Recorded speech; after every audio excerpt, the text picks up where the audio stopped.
Uganda.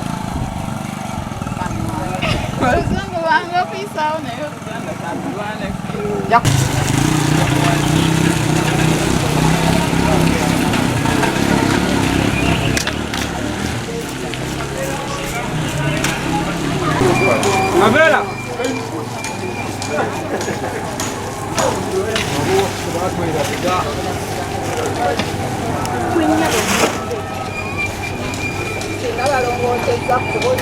Tezza olw'ensonga omusana we gwaka enfuufu etufuumuukira ebintu byaffe bino byonna ne bijjako enfuufu n'owootunda ekindazi ng'ekyo kasitoma agaana okirya oba enfuufu ebeera ekigenzeeko. Enkuba weetonya abaana baffe abasoma tebasoma olw'ebisooto olwa emyala amazzi gabajula batwala kati baayisaamuko ku kitulakita ettaka baaliyiwa mu myala tebateekamu bigoma ettaka lyonna lyagenda lyazibikira wali eri mu lutobazi kati enkuba weetonya mu lutobazi wali amazzi tegagenda abaana baba tebalina ebayita kugenda ku ssomero ne babeera awo ne batasoma ne bafiirwa olunaku lwabwe olw'ensonga y'okubeera nti enkuba yatonye. Kiki kye mwandisaba? Tusaba kutukolera kkubo. Lino ekkubo ligatta byalo ki? Lino ekkubo ligatta Kawoko, ligatta Nakabugo, ligatta Eriwa Gundi,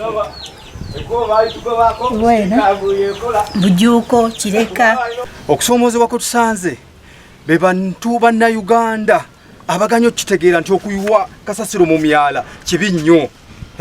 Mwalabye abantu baffe abafudde, abantu abasoba mu 7 bafudde olw'emyala okuzibikira amazzi ne gatandika okwanjala mu makubo. Bana enkubiriza bannayuganda era nkubiriza ne bakulembeze bannange tukwatire wamu twongere okusomesa abantu nti okuyiwa kasasiro mu myala kibi nnyo. Kibi nnyo. Bakozese emmotoka ezakwasibwa obuvunaanyizibwa okuŋŋanya kasasiro nga zimutwala mu kitundu ekituufu mu kifo ekituufu. Ne kakati laba embeera eri wano emyala gizibikira amazzi ne gajja nga tegalina we gayita enguudo zonna zibomose naye nga ekyo kireeta kuyiwa kasasiro mu myala.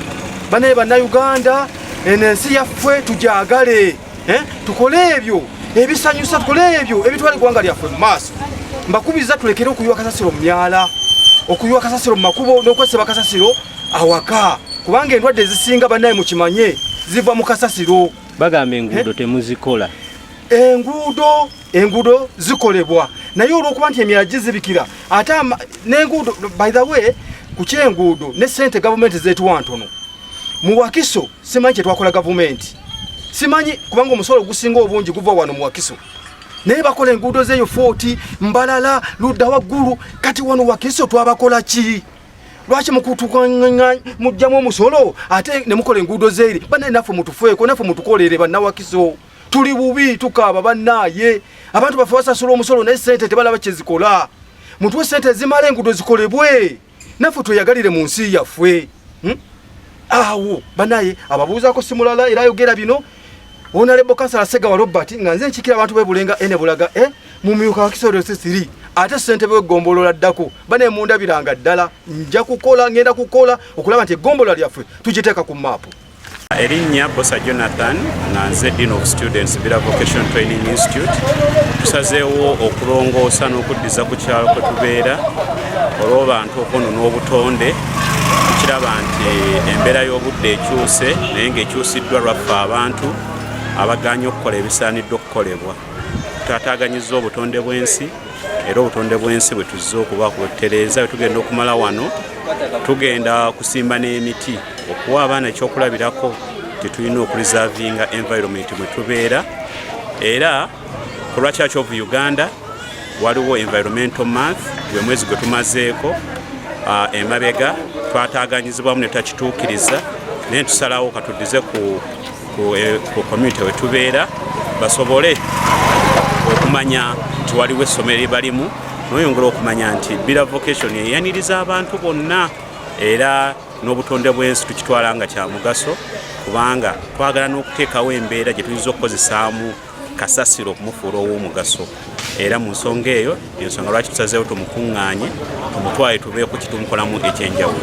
Mumutwala ludda kasasiro ono tugera kujjamu gwe twetaaga kubanga tulina mu raft course esobola okuyamba okujjamu ebintu tukolamu ebyomugaso era bye tutasobole bajja mumutwala gye bakuŋŋaanyiza kasasiro ebuyala asobole okuterekebwa okusinga abantu bwe bamusudde mu myala n'azibikira enguudo ne zifa nga mugenda okulaba nga tukkirira wali abantu basisudde kasasiro mu myala era enguudo ne zijjamu ebituli n'okwambuka eno twagenza okiraba nga kizibu nnyo kwe kujja tulongoosa emyala gino abantu abatuze babeere bulungi.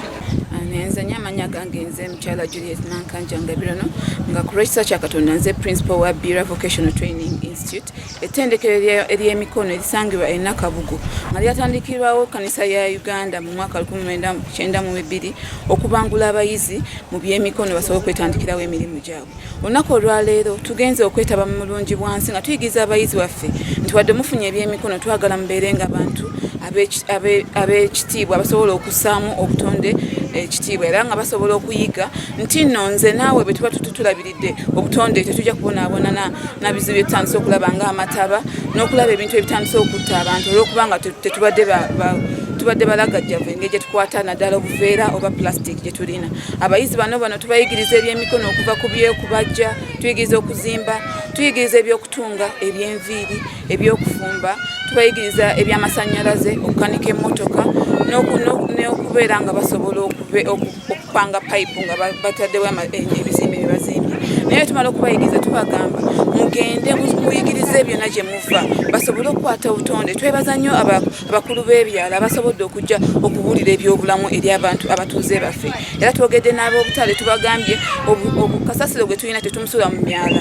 Ebintu ebyo bigenze okujja nga tulaba obuveera buzibikidde emyala wadde tulaba nga gavumenti egezezzaako okukola enguudo naye eby'amazzi naddala nga tufunye amataba gatubonyaabonyeza nnyo era tukubiriza abantu bonna bali eyo ab'amasomero amalala gonna musobole okuyigiriza abavubuka emigaso egiri mu kukuuma obutonde.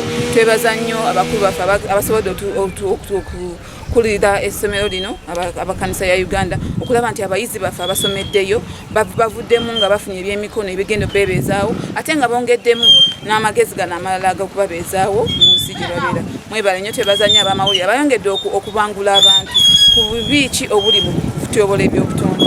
Tukubiriza abantu bonna wena gy'oli tandika nga gw'okubiriza munno obutasuula kasasiro mu myala era tutandise nti kiva kunze naawe tuli mukamu ku mikolo egikolebwa Church of Uganda mu mwezi guno ogwokusatu twale tugoberera okusimba emiti tugoberera okulaba nga tujja kasasiro mu byonna bye tukozesa tetutusula kasasiro mu myala tumudisposinga bulungi yenayina gy'abeera plastic n'ebino ebivunda tubitereka bulungi. Mwebale nnyo mwebale ddala Mukama abawa omukisa. Ekuberi litukozesa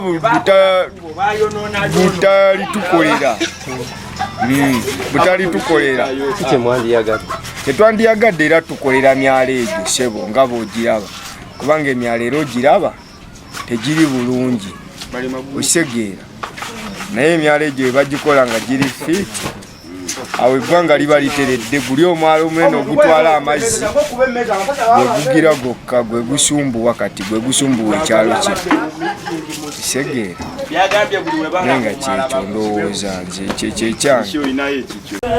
Erinnya Segawa Robert Honorable Councillor akiikira abantu b'e Bulenga N Bulaga mu myuka wa Kiso F3. Olwaleero tuli basiimu nnyo eri essomero lya Bira Vocation nti twegattidde wamu ne tukola bulungi bwansi mu kino ekitundu ky'Ekigoma. Naye obuzibu ekitusanze obuzibu bw'amakubo n'emmotoka yaffe eremedde wali gye tuli mu kuŋŋaanyizaako kasasiro. Lwaki? Amakubo mabi nnyo.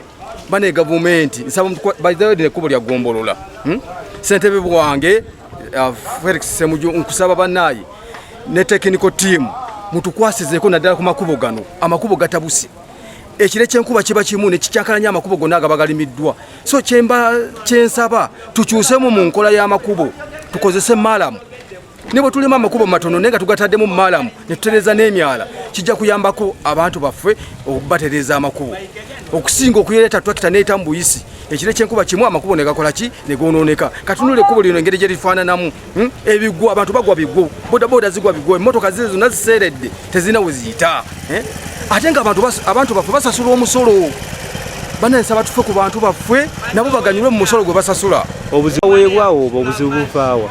Ekisooka sente ze batuwa ntono. Naye mbadde nsaba ne wakubadde ntono tuzikozese mu butono bwazo. Mufo ky'okulima enguudo 30 nga twakitayise mbuyisi waki tulime buli tuyina emiruka giri 7 waki buli muluka tulimemu enguudo 2 naye nga tutaddemu maalamu nga tuterezeza n'emyala. Ekyo kijja kuba kitugattako okusinga okuyisamu obuyisa tractor. Ekiro ky'enkuba kimu amakubo gaffe ne gakola ki ne goonooneka. Banaye Ndisega Robert Ssentebe Gombolola ddako owasabu kawunte mu myuka wa Kiso wano. Banaye mundabiranga ddala tutambulire wamu ensonga eno ey'amakubo ngenda giremerako nnyo nga mumpadde entebe n'ebirala byonna ebikosa omuntu wa wansi.